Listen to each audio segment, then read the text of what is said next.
Cirque du Soleil is all about emotion, which comes across beautifully in your shows.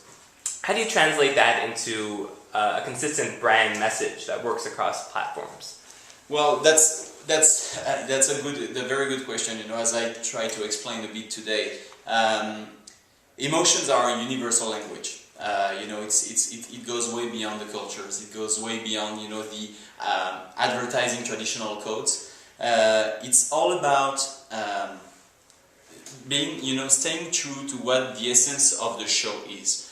All the shows are very different. They all have a storyline, that is bringing you into a very specific sphere, or referring to something very specific.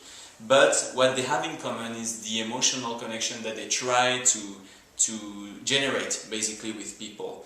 So one of the rules that we apply, and which is a very generic rule, is the fact that we give more questions than we give answers to people. What it means is that you will never see a Cirque du Soleil ad that is over-promising a show. You will always see just some little hints that we give people, and some teasers that will let them work their own imagination. Of course, we orientate it the way we want it to be orientated, but then they make their own story. So really the consistency of this brand is not in the message, it's in the way we want people to generate their own message. Can you talk about what role content plays in the way that you present the brand online? Yeah, sure. Content is everything. There were some old debates in the company like a couple of years ago on the relevancy of putting content online, or keeping that as secret as possible and use it for PR, mainly to keep it like for the medias. Well, actually, I think that was really true, and at that time they were right to do so.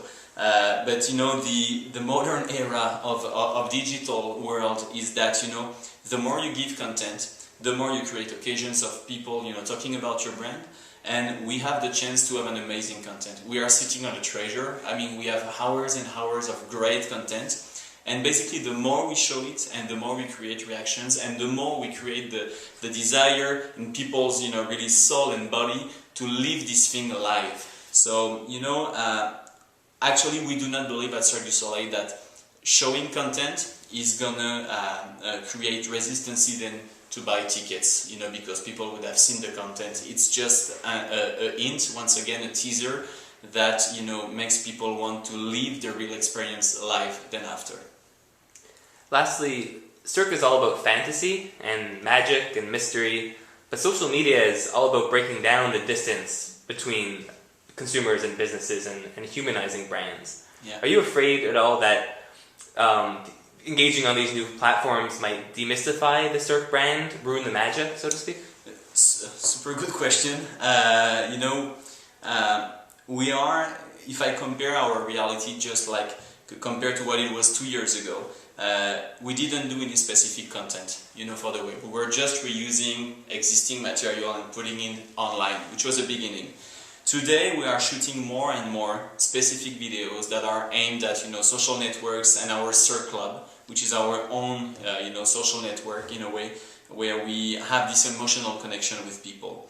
But the nature of this content is never to release who is behind the character, or very rarely. We don't want to break the magic. It's like if you were showing who was behind Mickey Mouse. Nobody wants to know. And basically, we have some artists. The artists, they belong to a troupe, and the troupe as a whole is a star. There is no individual star, the troupe is the star.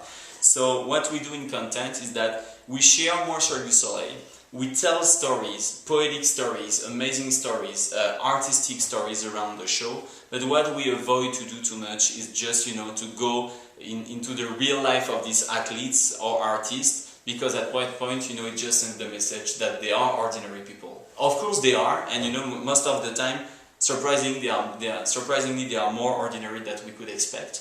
But that's not the kind of story we put the emphasis on.